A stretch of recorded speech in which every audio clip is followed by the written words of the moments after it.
information, in most cases, the people that you criticize are likely the people that will help you.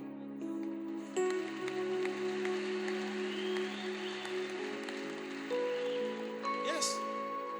In most cases. We are here. We are not mentioning people's names. We are talking about the gospel and telling you how you can behave and begin to think in a positive way so that God can bless you. But you move around, go into other churches right now. I don't know. Even myself, when I was growing up, I never thought that I would become this. I never thought it was going to be possible that I can be in too many services at the same time. You know what? Because it sounds as if I've been to almost every church, and yet I'm here. Because how? Listen to me. This is what the devil doesn't realize. Some of you, you are making ministry even harder for you. You are giving a person cheap publicity. And you are talking about an individual, day in, day out. And very soon, your members shall become interested. Very soon. Very soon. Because you are proving to them every day that you are concerned and you are worried about this person. And you are causing that person to become omnipresent. You end up, listen to me, you cause people to begin to feel that person. Every time they look at you, they know you are concerned about that person. And the presence of that person becomes present in a place where he's not present. I'm telling you, you know the reason why I'm saying this, I'm not against any man of God, but I'm concerned with members of the church. Because people that are coming to your service, they are innocent people. They know nothing about church politics.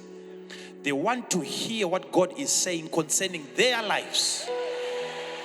Who is Makandiwa to them? Makandiwa this, Makandiwa that, Makandiwa. They don't want to hear about Makandiwa. They've got their own personal problems. Solve their problems. Let your God solve their problems.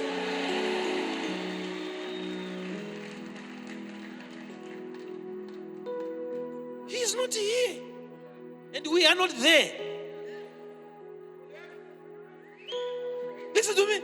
These are members. They are sitting in your church because they believe in you. That's why they are not there. Don't talk to them about him.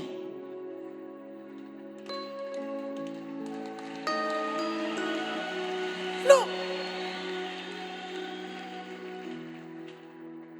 What they are doing is trying to create an imagination in the minds of people. And some of them, they didn't even know about that guy. But as you keep on saying and mentioning his name, they'll start to question each other. Who is this person? Every time I come in this service, he's here. I feel him, he's here. I feel him, he's here.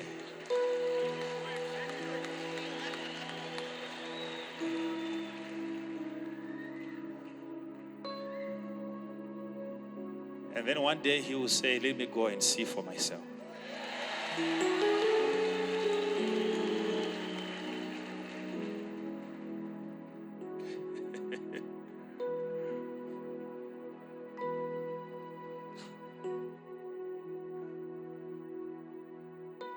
I was telling some of the people yesterday during the minister's material that I even like it when some of our members can visit other ministries.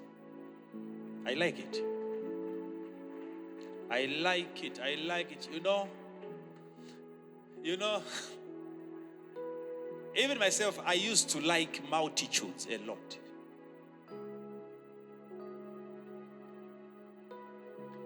But look at what we are doing now. We're trying to break those multitudes into classes.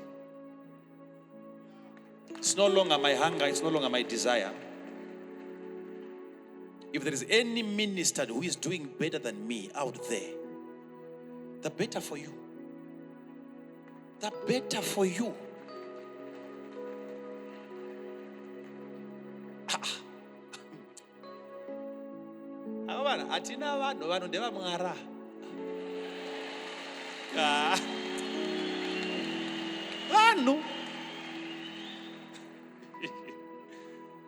I told them yesterday, I was talking to this minister, I said, you can't say this is the best restaurant in town unless you have eaten from every restaurant.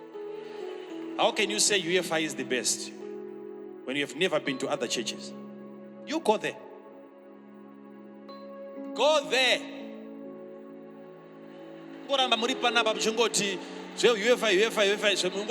Listen to me. You can't say, logically, you can't say this is the best restaurant unless you go around and you eat in every restaurant. That's the truth. No, listen to me. Listen to me. Listen to me. I'm telling you so that you learn to appreciate what you have.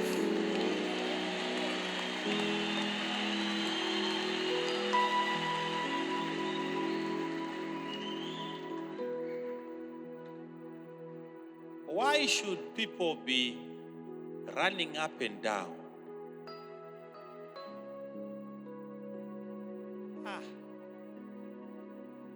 Okay, even if I'm going to lose some of you, I've been with you for 5 years now. Right. If I lose you, am I really losing you? And for your own information, if you have had a member, for your own information, if you have had a member, maybe for 50 years in your organization, in your church, and then somebody comes in one day, he takes that member away. What have you been telling your member for the past 50 years? If a person can come right now and perform one miracle and then that member, you lose him, what have you been teaching that member for the past 50 years? He was never your member. He was never your member.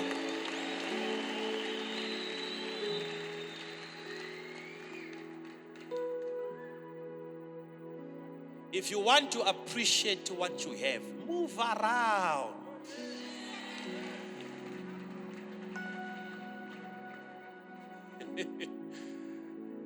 You know, if you know what God has given you, you are very comfortable. Very comfortable.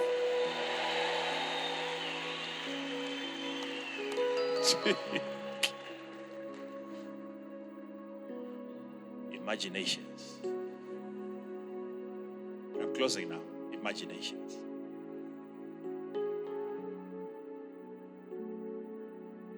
Can I tell you something?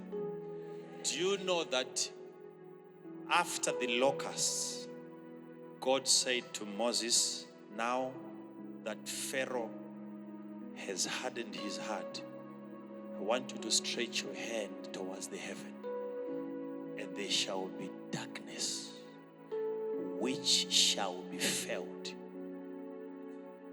And Moses lifted up his hand, and here comes darkness. Come. And for 3 days they could not move.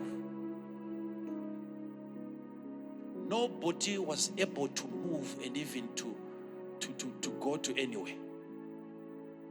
For 3 days. Darkness that could be felt. You could feel the darkness. Imagine. But then the Bible says, but there was light in Goshen.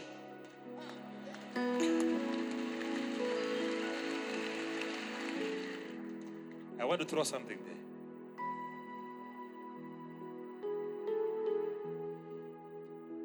In the dwellings of the Israelites, there was light. But let me ask you a question.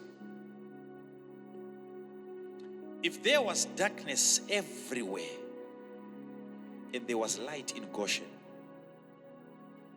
Goshen was in Egypt, right? And Goshen belongs to the Egyptians. They gave it to Joseph and his family.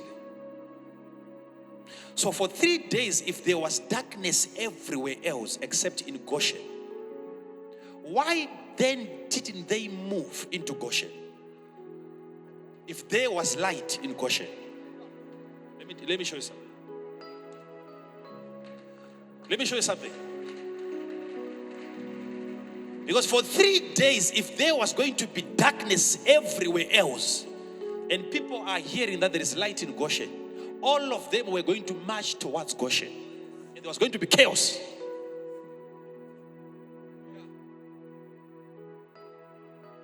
Was it really an issue of light in Goshen? Let me talk to you. Let me talk to you. Let me talk to you.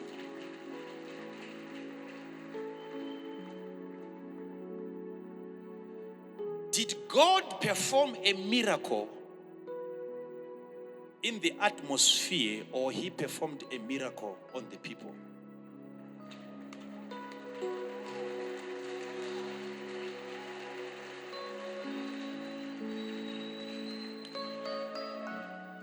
Because if there was light in Goshen, Goshen belonged to us. They would have come and take over Goshen from the Israelites. It could be that God brought darkness everywhere in Egypt. But the Israelites were given an upgraded sight. And sight, it is a sense of sight. It's an imagination. God might have worked on their imagination and allowed them to see even in that darkness.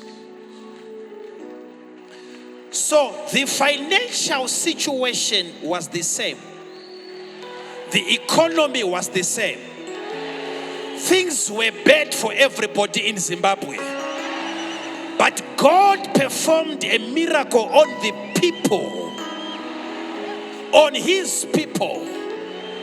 That as you go through difficulties and challenges in this nation, God is beginning to work miracles on individuals right now.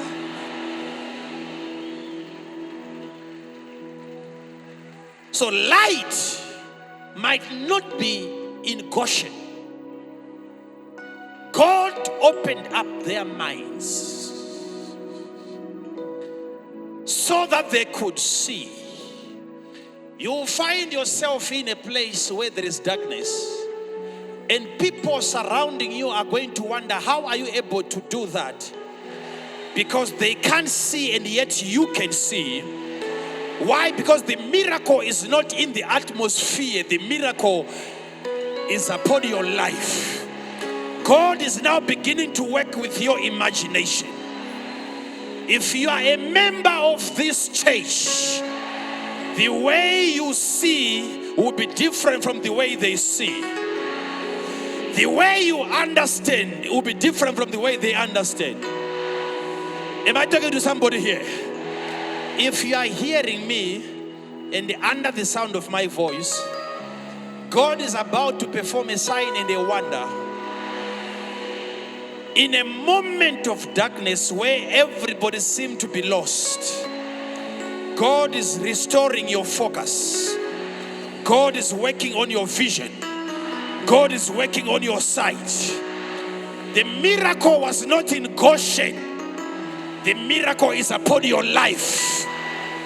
The miracle is not in Zimbabwe. The miracle is upon your life. I pray for you tonight.